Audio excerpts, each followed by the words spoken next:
Sebenarnya bambu di Indonesia ini atau di Nusantara yang kita tempati sebagai tempat tinggal ini ada beberapa macam jenis bambu ya. Nah, untuk teman-teman semuanya yang saat ini mungkin belum pernah ke ladang atau hutan untuk melihat bambu, yuk ikuti apa yang akan saya paparkan ini. Jangan lupa untuk like, subscribe, aktifkan lonceng semuanya, dan silahkan untuk teman-teman beri saran, komentar, atau kritikan kepada kami. Oke, kita lanjut ke petualangan untuk mengeksplor bambu Nusantara.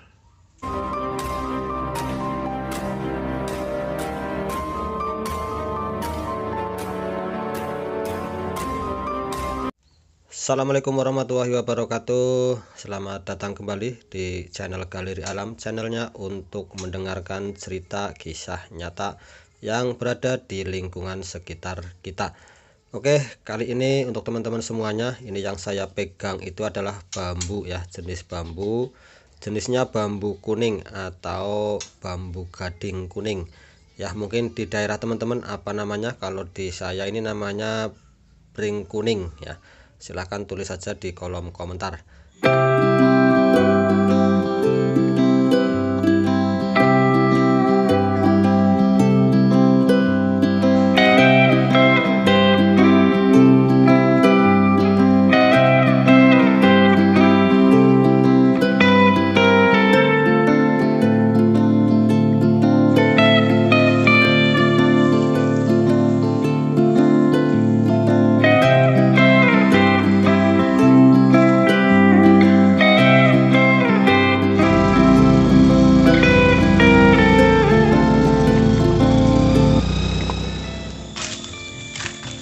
Perjalanan yang cukup melelahkan. Bambu merupakan tumbuhan tanaman jenis rumput-rumputan yang mempunyai batang berongga dan beruas-ruas, serta berakar serabut, dan bambu memiliki ranting-ranting kecil yang tumbuh dari batang bambu. Batang bambu memiliki ranting bukan dahan. Ranting bentuknya lebih kecil jika dibandingkan dengan dahan. Ranting tidak mengubah bentuk asli pohon itu. Artinya dengan tumbuhnya ranting pada pohon itu, bambu, bentuk asli pohon tidak berubah. Bambu, buluh, atau aur adalah tumbuhan berbunga menahun hijau abadi dalam subfamili Bambusoideae yang termasuk famili Poaceae. Bambu dikenal juga dengan istilah preng atau pring dalam bahasa Jawa, awi atau tamiang atau haur atau aur atau suluh dalam bahasa Sunda, bangu dalam bahasa Baduy, tabatiko dalam bahasa Ternate, dan ute dalam bahasa Ambon. Di dunia ini bambu merupakan salah satu tanaman dengan pertumbuhan paling cepat. Karena memiliki sistem rizoma dependen unik, dalam sehari bambu dapat tumbuh sepanjang 60 cm atau 24 inci bahkan lebih, tergantung pada kondisi tanah dan klimatologi tempat ia ditanam. Bambu merupakan tumbuhan tanaman jenis rumput-rumputan yang mempunyai batang berongga dan beruas-ruas, serta berakar serabut, dan bambu memiliki ranting-ranting kecil yang tumbuh dari batang bambu. Batang bambu memiliki ranting bukan dahan. Ranting bentuknya lebih kecil jika dibandingkan dengan dahan. Ranting tidak mengubah bentuk asli pohon itu. Artinya dengan tumbuhnya ranting pada pohon itu, bambu, bentuk asli pohon tidak berubah. Bambu pun dikenal pula dengan nama buluh, aur, dan eru. Dua orang peneliti botani, Lopez dan Shanley di tahun 2004, menyebutkan bahwa bambu termasuk keluarga rumput-rumputan dan merupakan tumbuhan paling besar di dunia dalam keluarga ini. Ada lebih dari 1.200 spesies bambu dan kebanyakan terdapat di Asia. Tumbuhan yang indah ini, dengan kekuatan dan kelenturannya, memiliki manfaat yang tidak terbatas.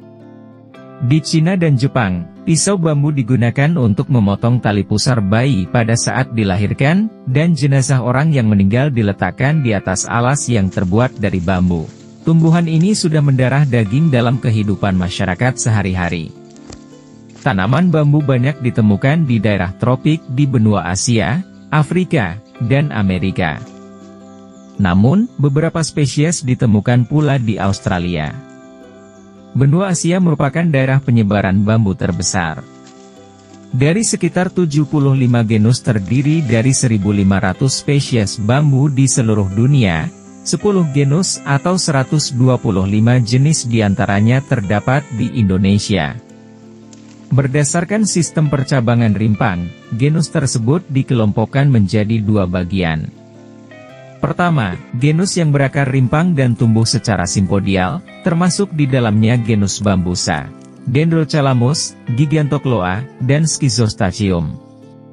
Kedua, genus berakar rimpang dan tumbuh secara monopodial, horizontal, dan bercabang secara lateral sehingga menghasilkan rumpun tersebar, di antaranya genus Arundinaria.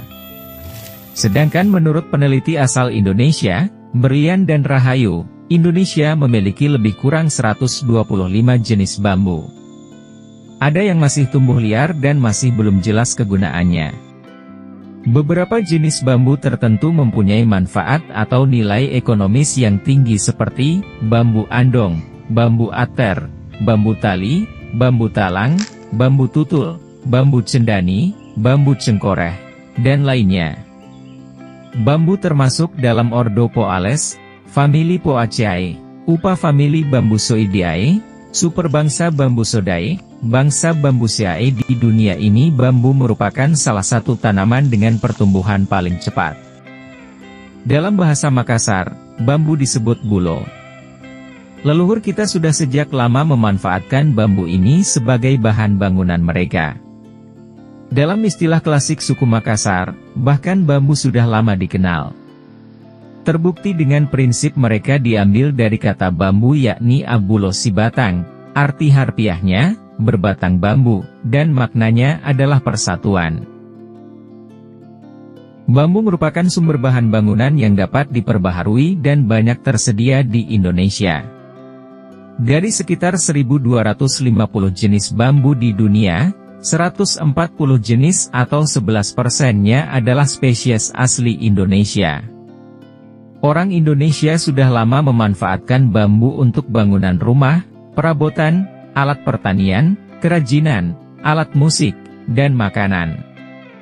Namun, bambu belum menjadi prioritas pengembangan dan masih dilihat sebagai bahan milik kaum miskin yang cepat rusak. Pemanfaatan bambu harus didukung oleh upaya rebusasi dan pengelolaan yang ramah lingkungan. Bambu menghasilkan biomasa 7 kali lipat dibanding hutan pepohonan. Selain itu, rumpun bambu berperan dalam mencegah erosi karena dapat memperkuat ikatan partikel dan menahan pengikisan tanah. Bambu merupakan tanaman dengan laju pertumbuhan tertinggi di dunia, dilaporkan dapat tumbuh 100 cm, 39 in, dalam 24 jam. Namun laju pertumbuhan ini amat ditentukan dari kondisi tanah lokal, iklim, dan jenis spesies. Laju pertumbuhan yang paling umum adalah sekitar 3-10 cm, 1-2-3-9 in, per hari. Bambu pernah tumbuh secara besar-besaran pada periode Cretaceous, di wilayah yang kini disebut dengan Asia. Beberapa dari spesies bambu terbesar dapat tumbuh hingga melebihi 30 m, 98 ft, tingginya, dan bisa mencapai diameter batang 15-20 cm, 5-97-9 in. Namun spesies tertentu hanya bisa tumbuh hingga ketinggian beberapa inci saja. Bambu termasuk dalam keluarga rumput-rumputan, yang dapat menjadi penjelasan mengapa bambu memiliki laju pertumbuhan yang tinggi. Hal ini berarti bahwa ketika bambu dipanen, bambu akan tumbuh kembali dengan cepat tanpa mengganggu ekosistem. Tidak seperti pohon, batang bambu muncul dari permukaan dengan diameter penuh dan tumbuh hingga mencapai tinggi maksimum dalam satu musim tumbuh, sekitar 3-4 bulan. Selama beberapa bulan tersebut, setiap tunas yang muncul akan tumbuh vertikal tanpa menumbuhkan cabang hingga usia kematangan dicapai. Lalu, cabang tumbuh dari node dan daun muncul. Pada tahun berikutnya, dinding batang yang mengandung pulp akan mengeras. Pada tahun ketiga, batang semakin mengeras. Hingga tahun kelima, jamur dapat tumbuh di bagian luar batang dan menembus hingga ke dalam dan membusukkan batang. Hingga tahun ke-8, tergantung pada spesies, pertumbuhan jamur akan menyebabkan batang bambu membusuk dan runtuh. Hal ini menunjukkan bahwa bambu paling tepat dipanen ketika berusia antara 3 hingga 7 tahun.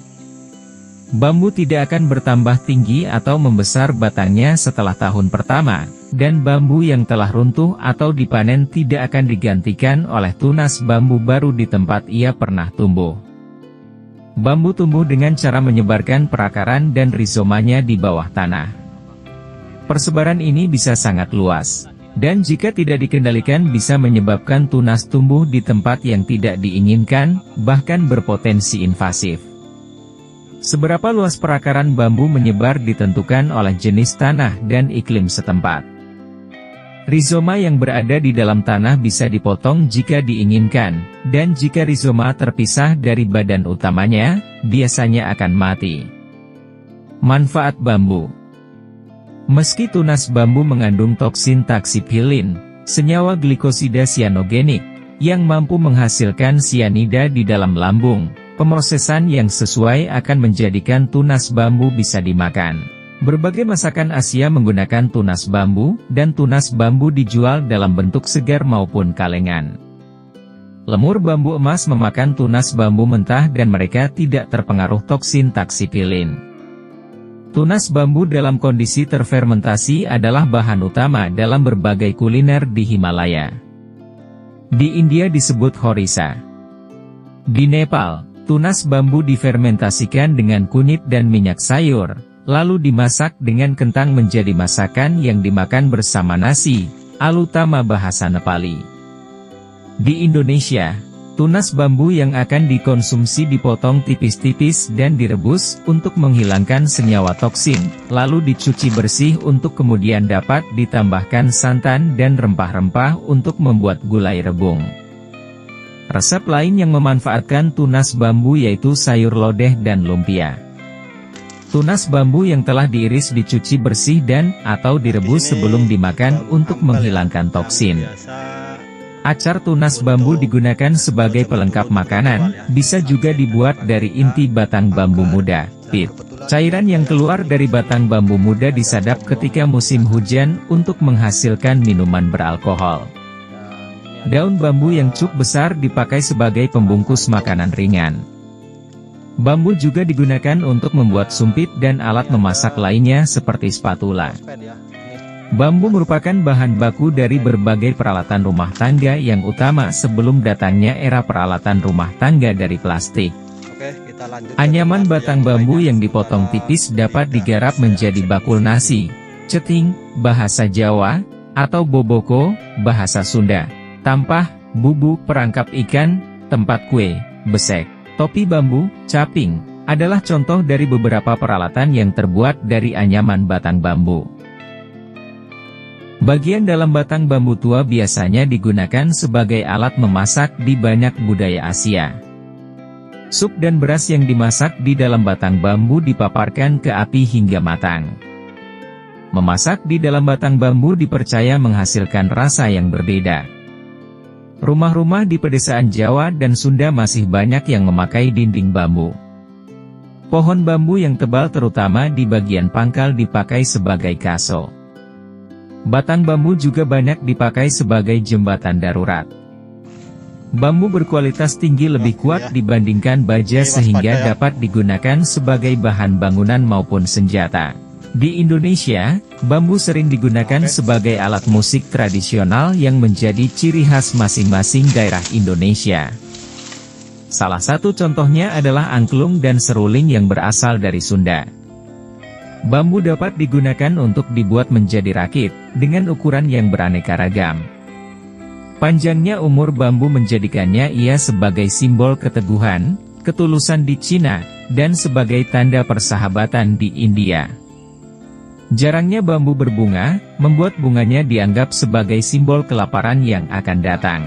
Hal ini bisa jadi berhubungan dengan tikus-tikus yang memakani bunga-bungaan bambu yang menyebabkan tikus-tikus bertambah banyak dan menyebabkan hancurnya produksi pertanian lokal.